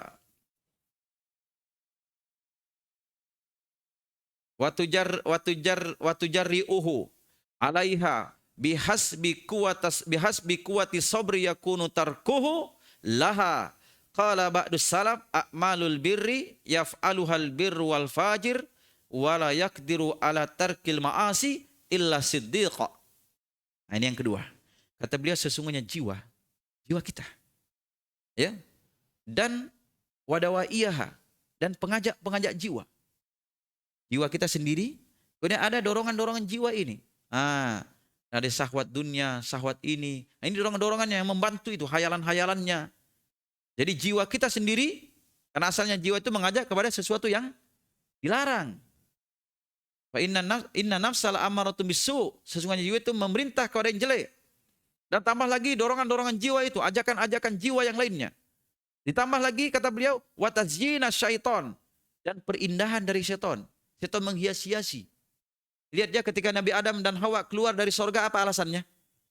Allah hanya perintahkan, silakan kamu dalam sorga, tapi jangan dekati pohon ini. Satu saja larangannya. Yang nikmat banyak, tapi yang dilarang satu. Tapi yang satu ini yang bikin penasaran. Iya tidak? Ya, padahal nikmat banyak dalam surga. Cuma satu yang dilarang, itu nikmat. Dianggap, kenapa ini? Penasaran ya? Makanya anak-anak kecil itu kalau kita ada yang dia salah, kita larang, justru dia lakukan itu. Terbalik otaknya dia. Coba bilang, jangan lakukan begitu nah. Justru yang kita larang, itu dia lakukan. Makanya kalau anak-anak kadang ketika dia berbuat salah, ya terus mi. Dia tinggalkan itu. Nah, itu juga diantara metode mendidik anak. Ya, terus mi. Berhenti dia. Tapi kalau bilang, jangan kau begitu, Ketika dibilang jangan begitu, lengah kita, dia lakukan. Kenapa dibilang jangan? Dia lakukan. Adam dan Hawa, jangan dekati pohon ini. Setelah dikatakan seperti ini, dihiasi oleh syaitan. Tidak, itu kamu dikatakan jangan dekati pohon ini hanya agar kamu tidak kekal di surga. Kan dia hiasi ya? Dia bisik-bisik. Oh, itu saja. Coba kamu dekati, ambil buahnya. Kekal kamu di surga itu? Makanya dinamakan pohon khuldi. Kalau kamu datang itu, kekal kamu di surga. Akhirnya ketika mereka petik ini, buah pohon ini, langsung terbuka aurat mereka. Barulah mereka ambil ini, daun-daun untuk menutupi auratnya. Itu menunjukkan maksiat itu akan membuka aurat. Makanya orang yang penuh dengan maksiat itu akan terbuka auratnya dia. Dia membuka aurat-auratnya. Paham ya? Nah, begitu. Setan menghias-hiasi. Dihias oleh setan, dihias oleh setan. Bagus ini, bagus. Makanya kalau kamu mau menikah itu, tidak sah. Tidak bagus kalau mau menikah sebelum kamu teliti dulu calonmu itu. Dipacari dulu sampai 10 tahun. Supaya kamu kenal karakternya dia. Setan. Tidak begitu. Orang itu kalau pacaran biar sampai 10 tahun, tetap dia tidak tahu keahliannya, keasliannya itu. Ketika menikah, muncul aslinya. Coba itu. Coba Mi. Tapi jangan Mi. Jangan coba-coba. Maksudnya coba perhatikan orang yang terjatuh di situ. Tapi jangan coba-coba. Terjerumus nanti itu. Jelas? Nah ya. Dihiasi oleh setan. Itu subhatnya. Jangan memang kau menikah kalau belum mampu. Nanti matang nih. Mapan kamu dulu baru menikah. Itu setan. Sehingga tua dia belum mapan-mapan. Sampai umur 100 tahun belum mapan. Ada orang itu tua dia. Usahanya ada. Punya showroom besar. Punya ini besar. Tapi itu subhatnya. Kalau kamu menikah bangkrut kamu itu. Tidak menikah dia sampai tua. Apa kehidupan begitu nikmatnya? Coba kamu umur 17 tahun menikah. Memang nih. Cepat dapat anak. Nah, begitu. Enaknya itu punya mertua, punya ipar, punya anak. Ada pasanganmu, bisa main-main kok. Misalnya saja ya. Saya tidak menyinggung juga. Cuma ya mengarahkan sedikit. Nah kita lanjut. Kata beliau ini, wa corona isu. Apalagi didukung oleh teman-teman dekat yang jelek. Korinnya itu. Korin itu artinya yang menemani dia, tapi orang ini yang menemani dia jelek. Ini bahaya teman jelek. Kemudian kata beliau, ta'ammarahu bil maksiyah. Itu memerintahkan dia untuk melakukan maksiat. Jiwa saja sudah mengajak maksiat. Ditambah lagi bisikan-bisikan syaitan. Ajakan-ajakan jiwa. Ditambah lagi perhiasan dari syaitan. Ini maksiat bagus. Nikmat. Sekejap. Nanti kan bertobat. Setelah itu ditambah lagi apa? Teman-teman duduk yang jelek. Kira-kira bisa kita lepas darinya? Bisa? Makanya kita beli di sini. Kemudian dan sehingga apa? Wa tujarri'uhu 'alaiha, sehingga dia berani melakukan maksiat tadi. Karena dorongan jiwa, ya. Karena sesungguhnya ajakan jiwa, dorongan jiwa, perhiasan dari setan, teman-teman dekatnya dia memerintahkan untuk melakukan maksiat sehingga dia berani melakukannya. Nah, ini mau kita pangkas ini. Karena itu kata beliau, fi hasbi quwwatis sabar yakunu tarkuhu laha, maka disesuaikan dengan kekuatan sabarnya dia sehingga dia mampu meninggalkan perbuatan maksiat tadi. Paham ya? Sehingga dia mampu meninggalkan perbuatan maksiat. Ustaz, saya ini sebenarnya tidak mau merokok, Ustaz. Tidak mau sekali Kak dulu. Ku bilang itu rugi kalau merokok, Kak. Merugi. Tapi temanku Ustaz semuanya merokok. Dibilang bencong kamu tidak merokok. Tidak laki-laki. Hai, coba nih gratis. Baru dihitung kamu laki-laki jantan. Pejantan tangguh. Mulailah dia coba. Ketularan. Setelah itu disuruh dia beli. Beli memang kau minta Kak juga. Ayo ya, beli. Saya minta juga. Itu karena temannya mengajak. Lihat orang yang kecanduan sabu-sabu itu. Siapa yang mengajak? Nikmatnya dipikir. Oh, kayaknya nikmat. Kalau ada masalah, kali ini tenang itu. Itu bukan tenang karena sarafnya rusak. Konslet. Ya kan begitu. Coba TV itu yang konslet dia enggak nyala lagi. Kan itu rusak namanya ya. Rusak. Ya. Sama juga yang rusak itu volumenya tidak bisa dikeraskan. Itu rusak. Tidak normal itu. Nah, sekarang apa kata beliau di sini? Sebagaimana as-salaf berkata, a'malul birri yaf'aluha al-birru wal fajr. Perhatikan ini terakhir ini, perhatikan ini kalimatnya ini. Amalan kebaikan itu akan dilakukan oleh orang yang baik dan orang yang buruk. Ya? Kalau amalan kebaikan itu Apakah orang baik dia bisa lakukan? Apakah orang buruk dia juga bisa lakukan? Jadi merata ini. Orang baik atau orang buruk tetap dia bisa melakukan kebaikan. Seperti misalnya bersedekah, orang baik bisa melakukan bersedekah, orang buruk pun, pencuri pun, begal pun kadang bersedekah. Iya. Bisa dia lakukan kan? Bisa dia lakukan kebaikan. Biar orang tidak sholat juga bisa dia lakukan kebaikan yang lain. Tapi kata beliau, wala yaqdiru ala tarkil ma'asi illa siddiqa. Dan tidaklah akan mampu untuk meninggalkan perbuatan maksiat kecuali orang-orang yang jujur. Ini kuncinya. Orang-orang yang jujur ini yang bisa meninggalkan maksiat. Dia ikhlas. Dia jujur dalam kesabarannya. Jujur ingin mendapatkan kebahagiaan di akhirat. Sehingga dia mampu meninggalkan maksiat. Tapi kalau kebaikan gampang. Orang baik, orang buruk semuanya bisa melakukan. Tapi meninggalkan keburukan, meninggalkan maksiat ini tidaklah bisa dilakukan kecuali oleh orang yang siddiq, kata beliau. Siddiq itu artinya orang-orang yang betul-betul jujur. Ada pernah kaidah Imam Al-Qayyim menyebutkan, kata Imam Al-Qayyim begini, itu hawa nafsu, ya, hawa nafsu, jika diberi tidak dapat. Tapi jika tidak diberi justru kita dapat. Apa maksudnya? Kalau kita beri, kita tidak dapat. Tidak dapat ya. Apa bedanya itu? Ketika diberi justru tidak dapat. Tapi kapan kita tidak beri, kita dapat. Bisa dipahami? Tidak paham kan? Ya, saya juga tidak paham kalau belum belajar. Saya sudah pelajari, makanya saya paham. Artinya begini, ini keinginan hawa nafsu kita ini, ketika kita ingin bermaksiat ini, kita ikuti terus. Kita beri keinginannya. Oh kayak nikmat ini, maksiat ini, lakukan lagi. Nikmat maksiat, lakukan lagi. Sepanjang kita melakukan maksiat, kita tidak akan dapat kenikmatan yang sebenarnya. Ya, tidak akan dapat kenikmatan yang sebenarnya. Bahkan kenikmatan akhirat kita tidak akan dapat karena kemaksiatan kita di dunia tadi. Karena kita ikut terus keinginan hawa nafsu. Ini namanya diberi kan? Sehingga kita tidak dapat. Ketika tidak diberi, kata beliau, justru kita dapat. Maksiat kita tinggalkan, kita dapat nikmat. Di akhirat kita dapat nikmat yang besar. Ya, hebatnya dia. Coba lihat ya, orang-orang yang melakukan maksiat itu, yang dilarang dia lakukan mencari nikmat. Tidak nikmat. Andaikan seperti itu bisa dapat nikmat yang sebenarnya, tidak ada itu orang kafir itu bunuh diri. Mereka ingin nikmat ini, lakukan hubungan kemana saja tanpa nikah. Bahkan kepada tempat-tempat yang mereka inginkan, beli pulau, bikin ini untuk kebahagiaan. Tidak dapat, tidak bahagia. Cari lagi nikmat ini.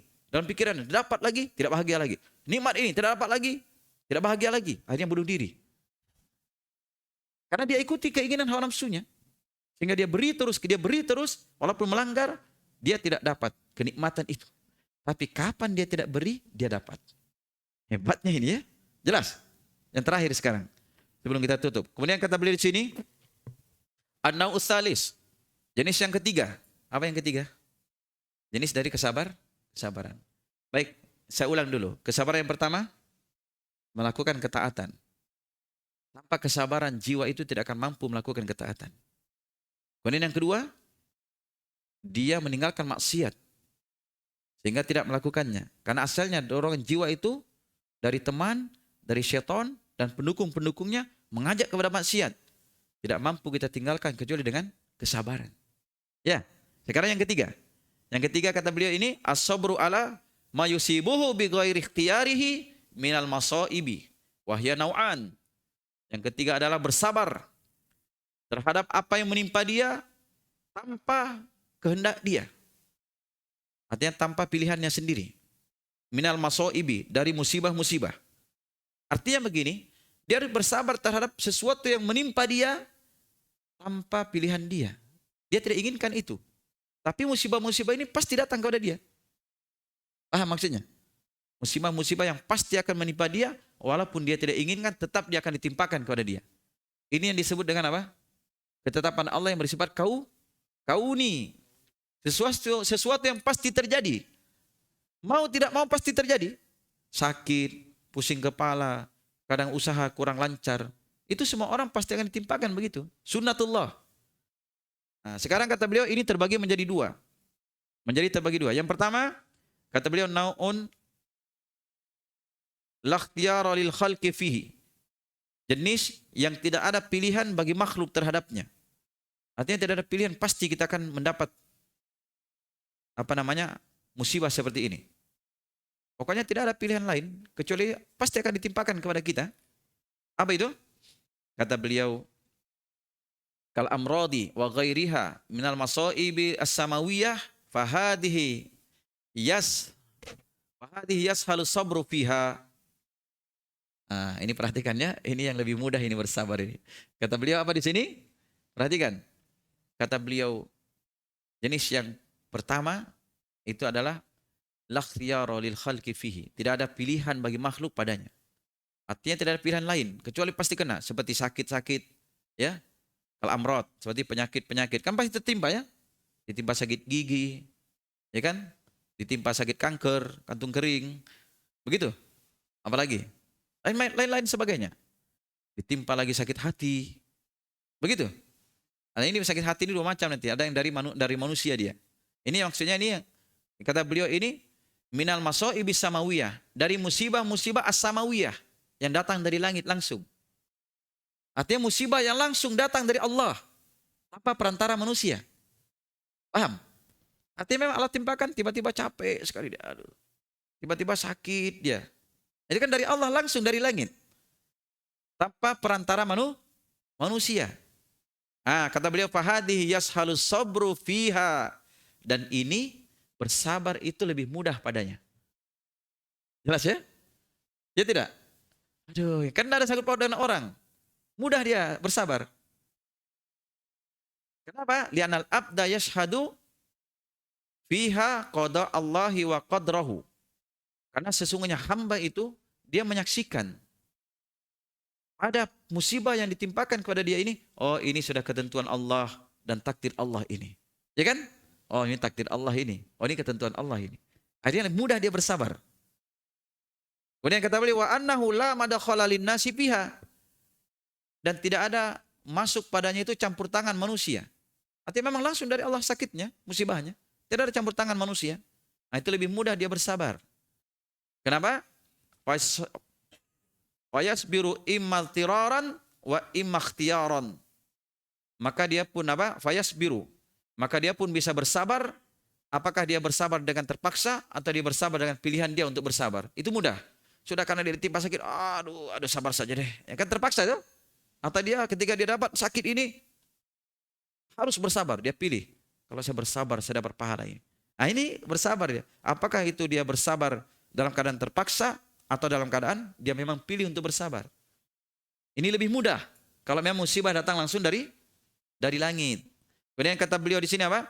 Fa in fatahallahu ala qalbihi babal fiqrah fi fawaidiha wa ma fi hashwiha minan ni'am wal altafi intaqala minas sabri alaiha ila syukri laha war ridha biha fanqalabat hina idin fi haqqihi nikmatun fala yazalu hijriyya qalbihi wa lisanih fiha rubba a'ni ala dzikrika wa syuk rabbi a'inni ala dzikrika wa syukrika wa husni ibadatik wa hada yaqwa wa yata'afu bihasbi quwwati mahabbatil abdi lillahi wa dha'fiha bal hada yajiduhu ahaduna fi syahid kama qala ba'du syu'ara yukhatibu mahbuban lahu nalahu bi ba'di ma yakrahu la insa'ani inniltani bimasa'atin laqad sarrani anni khatirtu bibalika. Begitu. Selesai ini ya. Kayaknya selesai yang sekarang. Kata beliau, perhatikan. Jika Allah bukakan terhadap hatinya pintu fikiran, pintu fikrah, dia bisa berfikir pada faidah-faidah terhadap musibah yang menimpa dia. Oh, kalau dia timpa misalnya sakit gigi, oh faidahnya ini. Ternyata enak juga ya kalau sehat. Makanya jangan sembarang makan buahnya orang.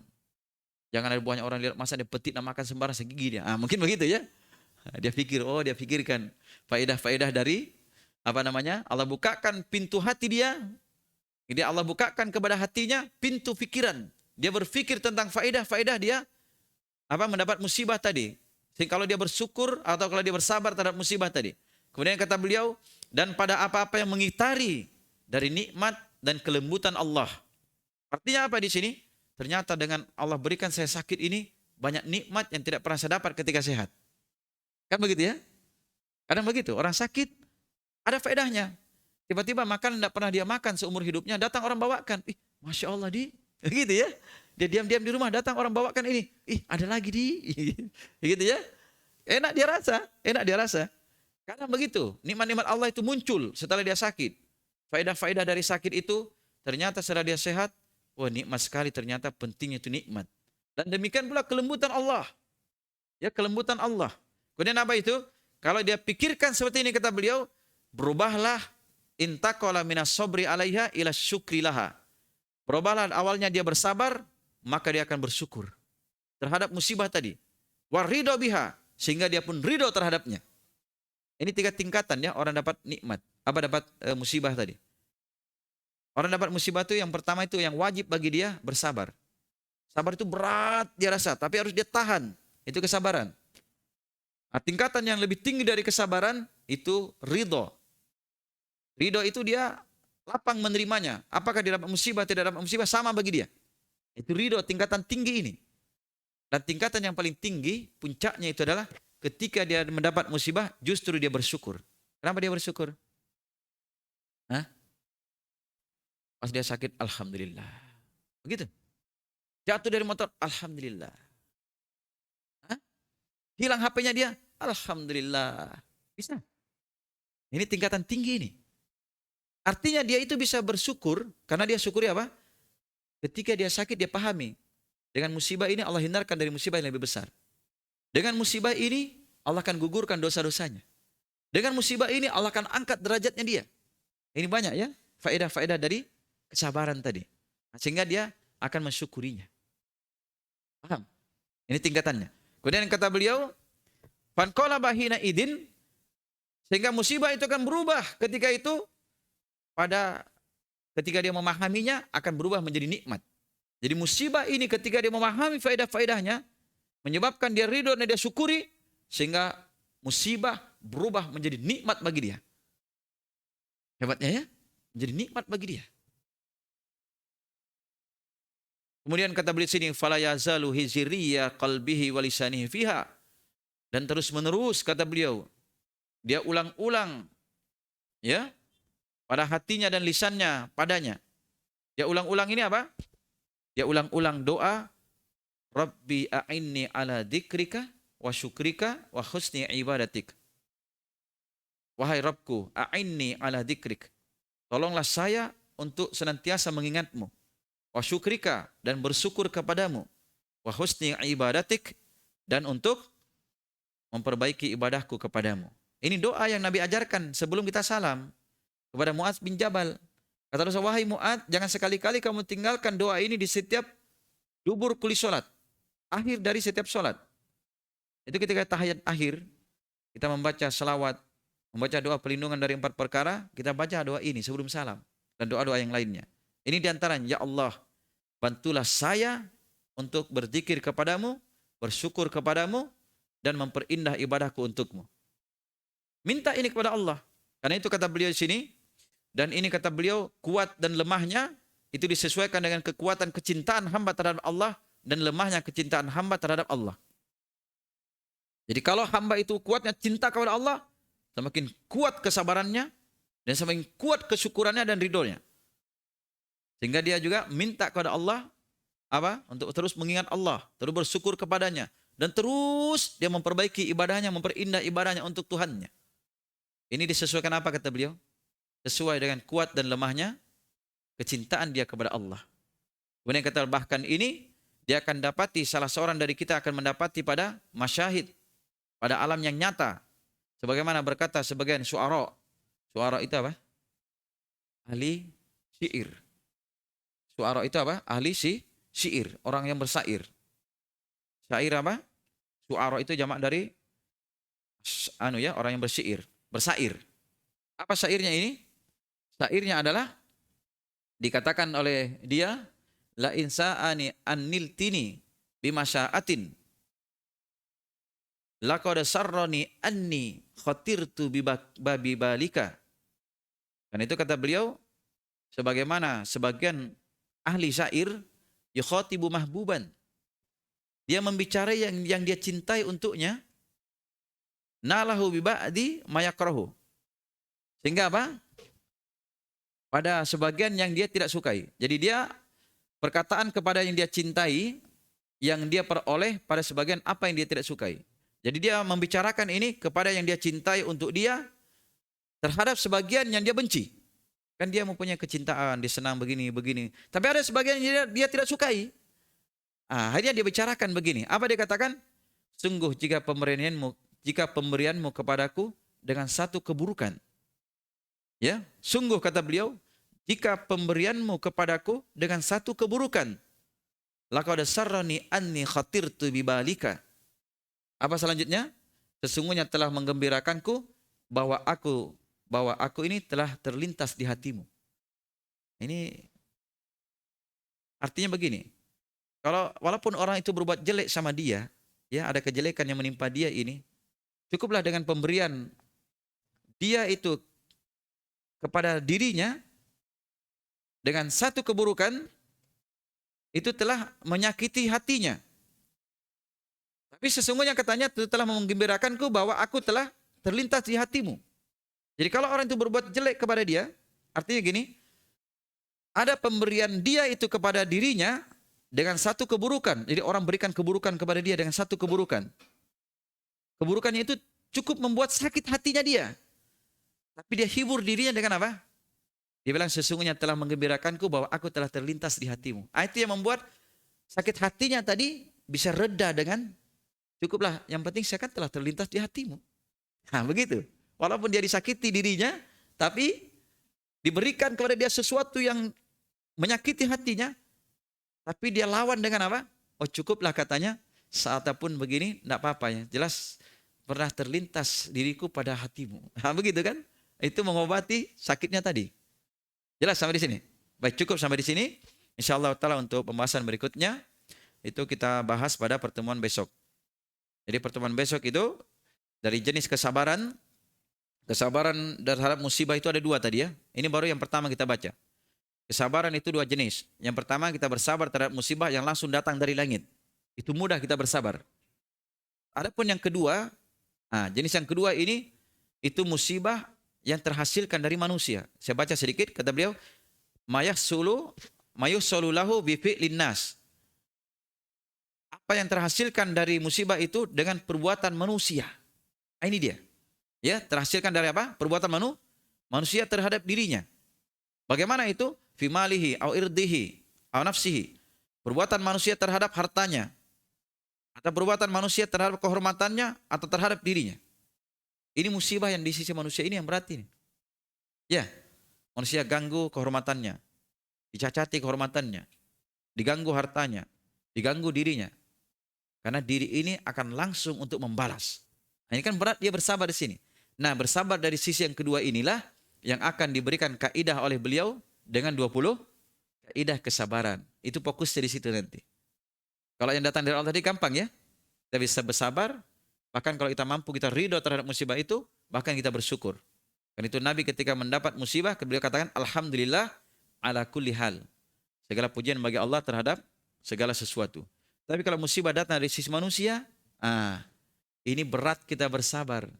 Makanya kita butuh kaidah-kaidah ini supaya kita meringankan jiwa kita untuk mampu bersabar terhadap musibah yang datang dari sisi manusia. Dari gangguan manusia terhadap harta, terhadap diri, terhadap keluarga, dan lain sebagainya. InsyaAllah ta'ala ini akan kita baca kapan? Besok hari ya. Di waktu yang sama. InsyaAllah ta'ala.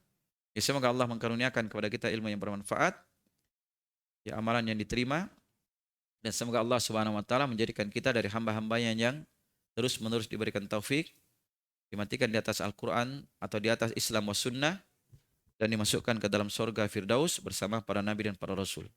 Subhanakallahumma wa bihamdik asyhadu an la ilaha illa anta astaghfiruka wa atubu ilaik. Walhamdulillahi rabbil alamin.